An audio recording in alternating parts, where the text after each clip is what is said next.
கர்த்தர் நல்லவர். இன்றைக்கும் நல்ல நாளை நம்மளுக்கு கொடுத்துருக்கிறார்.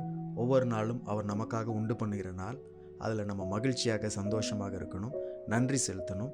இந்த நாளில் தேவன் உங்களுக்காக வைத்திருக்கிற ஆசீர்வாதத்தை பெற்றுக்கொள்ளுங்கள். பெற்றுக்கொண்டு அவருக்கு நன்றி செலுத்துங்கள். எல்லா நாளுமே நம்முடைய வாழ்க்கையில் சிறந்த நாளாக இருக்கிறது. 2 கொரிந்தியர் 6ஆம் அதிகாரம் 2வது வசனத்தில் இப்படி இருக்கு: அனுக்கிரக காலத்திலே நான் உனக்கு செவி கொடுத்து இரட்சணிய நாளிலே உனக்கு உதவி செய்தேன் என்று சொல்லி இருக்கிறாரே. இதோ இப்பொழுதே அனுக்கிரக காலம், இப்பொழுதே இரட்சணிய நாள். பவுல் இந்த இடத்துல ஏற்கனவே சொல்லப்பட்ட ஒரு வசனத்தை சொல்லுகிறார். அனுக்கிரக காலத்தில் இரட்சணிய நாளில் நான் உனக்கு செவி கொடுப்பேன் அப்படின்னு ஆண்டவர் சொல்லியிருக்கிறார்ல.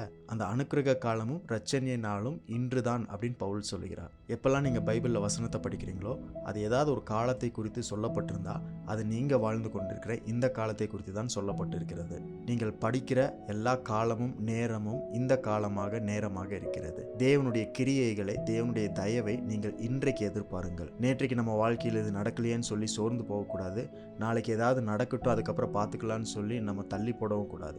இன்றைக்கு இரட்சணிய நாள், இன்றைக்கு அனுக்கிரக காலம். Now today is God's time of favour. தேவனுடைய தயவின் நேரம் இன்றைக்கு, இப்பொழுது. இந்த வசனத்தில் இன்றைக்குன்னு கூட அவர் சொல்லலை, இப்பொழுதுன்னு சொல்லியிருக்கிறார். இப்பொழுதே, நவ் இஸ் த டைம். அப்படின்னா இன்றைக்கு 24 மணி நேரம் இருந்தாலும், இப்போ இந்த நேரத்தில் நீங்கள் கேட்டுக்கொண்டிருக்கிற இந்த நேரமாக இருந்தாலும் சரி, நீங்கள் ஏதாவது வேலை செய்து கொண்டிருக்கிற நேரமாக இருந்தாலும், படித்து கொண்டிருக்கிற நேரமாக இருந்தாலும், அந்த நேரத்தில் தேவனுடைய தயவை பெற்றுக்கொள்கிற நேரம். இப்பொழுது தேவனுடைய தயவை எதிர்பாருங்கள். இப்பொழுது நீங்கள் எந்த இடத்துல இருந்தாலும் தேவனுடைய கிரியைகளை எதிர்பாருங்கள். இப்பொழுது தேவன் உங்களுக்கு செவி கொடுக்கிறார்.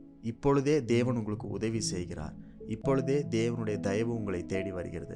அவருடைய ஆசீர்வாதம், அவருடைய பெருக்கம், அவருடைய அன்பு இப்பொழுதே உங்களை தேடி வருகிறது. நீங்கள் பெற்றுக்கொள்வதற்கு இப்பொழுது, இன்றைக்கு சரியான நேரமாக இருக்கிறது. It was not yesterday, it is not going to be tomorrow, but now today is God's time of favour. So இப்பொழுதே தேவனுடைய தயவை பெற்றுக்கொள்ளுங்கள். அவருடைய கிருபையை, கிரியைகளை பார்த்து கொள்ளுங்கள். தேவன் உங்களுக்காக வைத்திருக்கிற பெரிய காரியங்களை பெற்று தேவனுக்கு நன்றி செலுத்துங்கள்.